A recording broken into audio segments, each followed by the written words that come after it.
Likes to move it. Our good friend Mike Waters. That is correct. From Syracuse.com. Mike, how are you today? I was good until that intro. Yeah, I know, right? Yeah. I was just thinking about the three of us walking into a club like present day. I think we might stick out like a sore thumb. We used to call them the old guy at the club. We would be, all three of us would be the old guy at the club. For sure. Yeah, I don't think with my gray hair I'm walking in. All right, Mike, let's talk some hoops here. And we, after months of talking about this roster and the projections of what the lineup might be and who the best players are going to be, we finally got to see a game. It was an exhibition game, and we don't want to take too much away from just one exhibition game, but we got to see what they look like. What stood out to you from Saturday night? The athleticism, we had talked about it a lot during the preseason leading up to it, that the roster seemed to, have a lot more athletic guys, and not only that was going to help the transition game, but just defensively they were going to try to get after you a little bit more. They did, especially early in the game. They were very active on defense. The bigs were out there on the perimeter. William Kyle and Akir Soiree were 20 feet from the basket, guarding their man, hedging off a screen, switching if needed, which was really interesting to see. They were talking. And Paulie, you were on the other side of the court from me. I don't know if you had your headphones on or not, but if you didn't, you could hear the guys on the floor talking and the players and coaches on the bench yelling encouragement on the defensive end. That seemed to wane a little bit in the second half, but I still think that's something that will carry into the season, and hopefully they will be a much more active, aggressive defensive team this year. Were you worried about the second half, Mike, or do you think that was just a matter of the second team kind of struggled and then the first team came in and the other team had momentum? I think the second thing, the latter there, you were throwing some youngish, newer guys in there. You had your second team. They had dipped pretty far down into, the bench. And those guys weren't able to keep the momentum going. And then when you threw your starters back in there, it's kind of, I think, like the starters found a tough time revving it back up again. Finding that intensity they were playing with in the first half and early in the second. And in a way, it is a good lesson for some of these players that you can't let up ever, because even a team like Buffalo, they come down and make 4 or 5 3-pointers in a row, and an 18-point lead can go to 4 awful fast. I was a little concerned, though, because let's face it, this was not an exhibition game against Kansas or Brigham Young University or some of these other teams that other ACC teams are playing. This is Buffalo, man, and you got to be a little bit better than that. You got to avoid these lulls. You have to be smarter when you come down the floor on offense and you haven't scored in 2 possessions.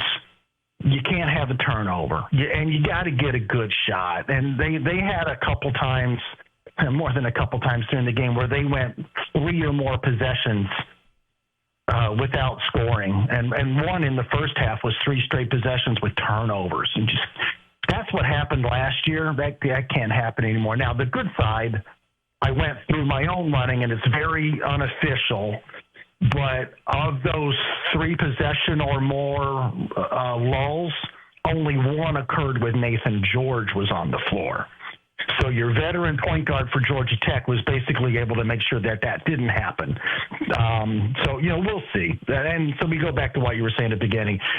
Some of that second half, letting that lead get away might have been because you had, kids like Luke Fenel and Kiyan and, Abraham Soiree all on the floor at the same time. From an individual perspective, Mike, we all kind of knew what to expect out of JJ and Donnie. In terms of the newcomers, who stood out to you? Was it Tyler Betsy? I think, Paulie and I talked a lot about him on Monday. Is he who stood out to you? Was it somebody else that from the newcomers that stood out? Tyler obviously came in, hit those 3 3-pointers, made all of his 3-point attempts, which was great. But I was watching Kiyan Anthony. Yeah. And not just because he's the son of the great Carmelo Anthony. It was a little different for him. He came to Syracuse with the reputation of being a scorer, And yet in high school, he played off the ball a lot. And on Saturday, Syracuse, when Kiyan was in the game, they gave him the ball. He's not the point guard, but he got the ball on the offensive end to get, 7 shot attempts up in just 17 minutes, scoring 10 points, made a couple threes, played a little bit better on defense than I expected. Didn't really see much of his defense in high school. So he showed me a little something. I know a lot of fans think, Kiyan Anthony's got to be great because he's Carmela's kid. I've always been a little bit more skeptical. Maybe I'm going to be the guy that's going to be a little harder on Kiyan. I'm not going to let him just play off dad. I actually been a little worried that some of the hype is too much and, telling, readers and fans, hey, you might temper your expectations here. Don't put too much on. I thought he played well on Saturday. I was impressed. I was watching William Kyle. The center position, far more athletic this year. I've never quite seen a free throw with that form before. And, do you think that's going to be a problem coming down the stretch of games where you've got him on the court and he's, a 30-40% shooter? It will be a problem if he's on the court, yes. But I would imagine if Syracuse has the ball and they're holding on to a slim lead in the latter part of the game, William Kyle will not be on the floor. You have to have somebody else out there. You can't get a situation where the other team's just going to run over and basically tackle William Kyle to send him to the line, because they will. That was not pretty to watch, the free throw shooting form. And God bless him. He made 4 out of 7. With I don't know how a couple of those went in, but he did get a few to go in. He took that very first one, and I said to a Buffalo reporter next to me, I said, I would right now switch him to Rick Barry's underhand method. For sure. I know kids don't want to do it, but at least with Rick Barry's method, you get rotation on the ball. Right. And with Williams' shot, it's like he's got no rotation. So that thing's just either going in or clanging off the rim. At least with rotation, you have a chance to, as you both know, you get it up there on the rim softly, it rotates, and you have a chance of bouncing one in. I know.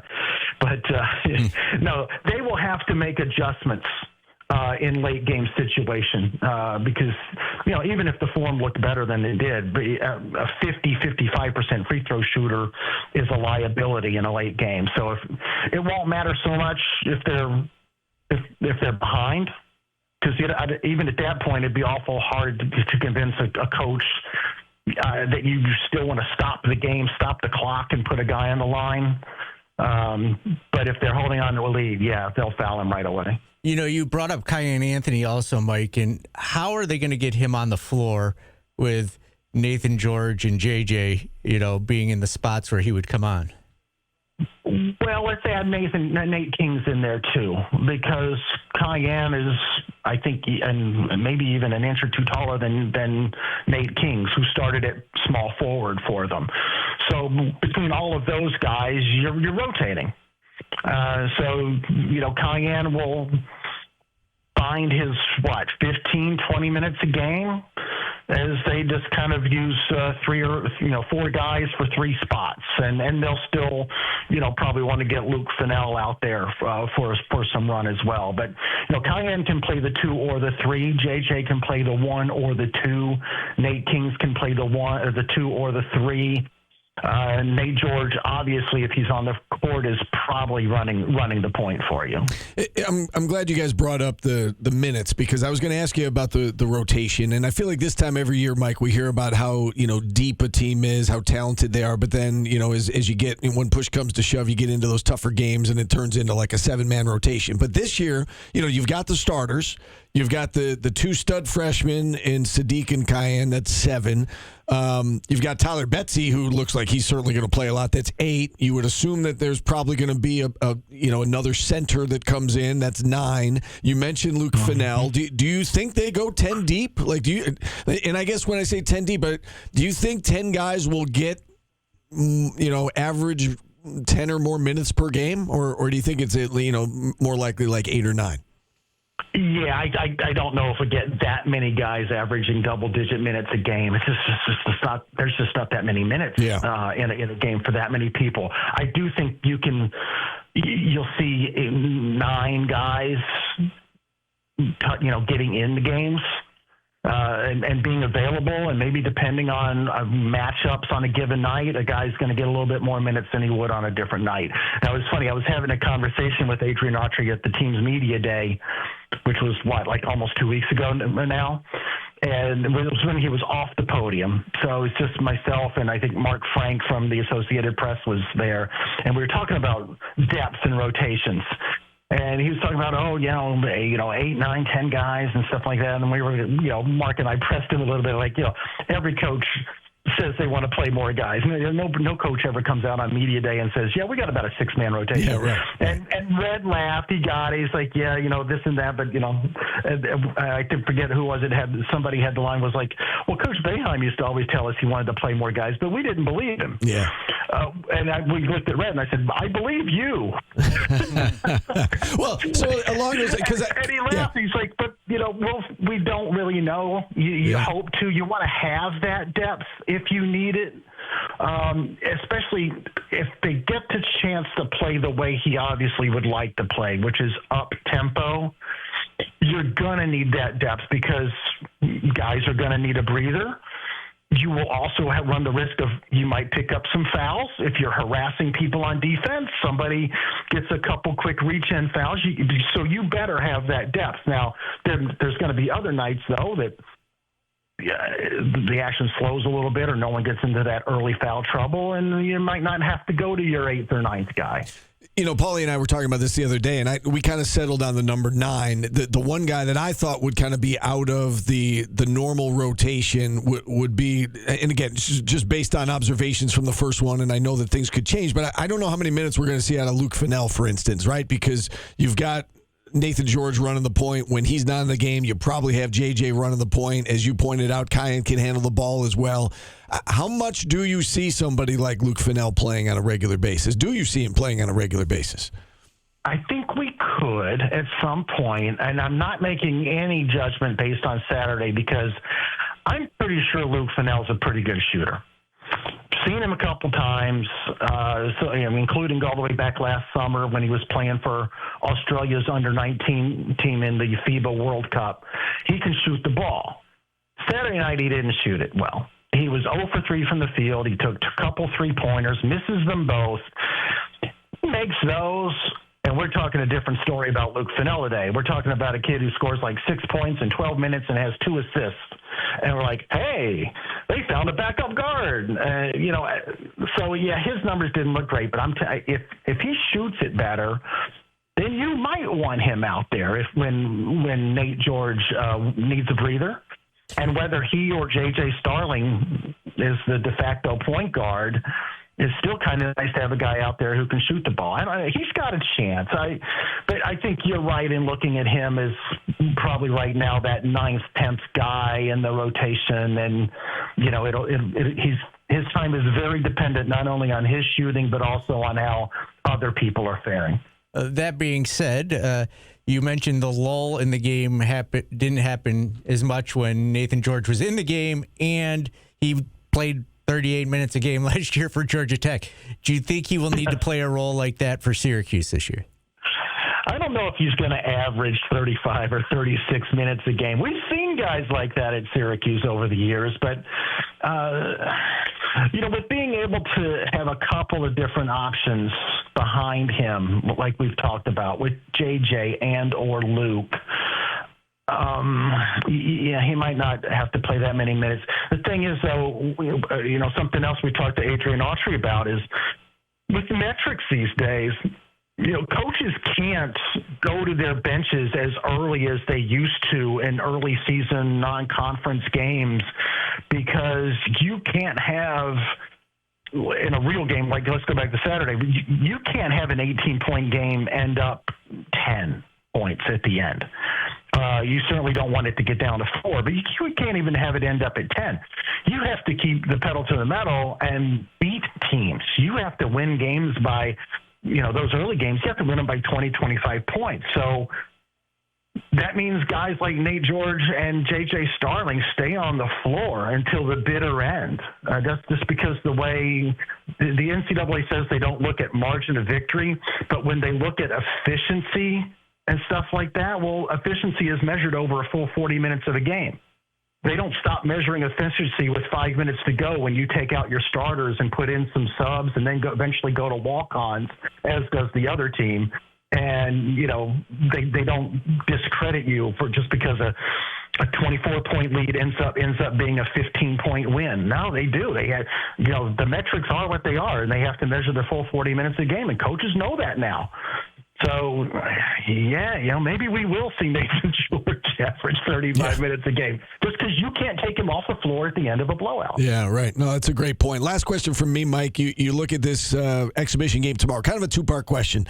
Do you like that they're playing this type of exhibition game? Do you or do you wish that they were playing, more of a Division I opponent like we're seeing around the country right now? That's number one. Number two, what are you hoping to see, based off that first exhibition game, kind of moving into exhibition game number two now? What are you hoping to see tomorrow night? Let's take the last question first. What I would like to see is I'd like to see them clean up some of the areas of the game. The 17 turnovers the other night was awful. Last year's team only turned it over more than that, like 4 times. And it was in a very short stretch of the season when all of a sudden they couldn't take care of the ball. But, so 4 times in 5 games last year, they had 18 or more turnovers, and then never again. So, I know it's the first time on the floor and they were trying to go fast, but 17 turnovers will not work. And to turn it over that many times against Buffalo is not good. So they got to clean that up. We'll also see if Sadiq White plays. I know our buddy John Rothstein tweeted out earlier that he will play tomorrow. We've been told he's going to practice today, and we'll see how he feels like after practice and again tomorrow. So maybe he plays tomorrow, but if he does suit up, it'll be fun to watch him because we've heard so much about him. As far as like these games, other teams, like Louisville plays Kansas and Duke went to Tennessee and play the Volunteers in Knoxville, and some really, like even I think at NC State played South Carolina. I would like to have seen Syracuse play somebody a little bit better than Buffalo or Pace. I don't mind playing a Buffalo. I don't mind playing a Pace or to me Division II versus a lower Division I. Doesn't matter.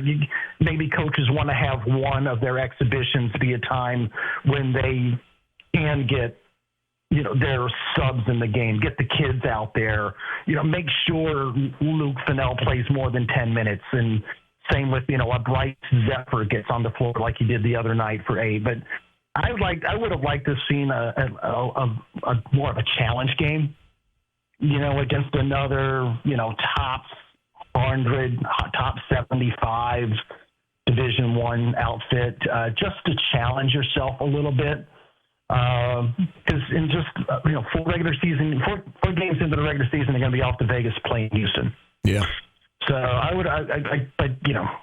think instead of that, what Adrian Autry did is he had the Pace game probably as his game where he knew he was going to get everybody out there for extended time. I think he took the Buffalo game. He mentioned it the other night.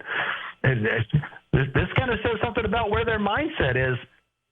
Buffalo is a first and second round site of this year's NCAA tournament. He wanted to go play in Buffalo. Yeah. And Philadelphia, where they're going to play Drexel in the 3rd game of the regular season, is also an NCAA first and second round site. And guess what? They're going on the road to play Drexel. Right. So for a program that hasn't been in the tournament in 4 years, those are 2 very interesting moves to go play in Buffalo and in Philadelphia early. If you're playing there, you've had a really good season. Yes. Either one of those. No kidding. Yeah, right. Exactly. At this point, if you're a Syracuse fan, you just want to make the tournament. You don't care where they get sent, let them go out west. But, interesting mindset. I like it. Mike, great stuff as always. We appreciate you coming on. We'll see you inside the Dome tomorrow night. Sounds good, guys.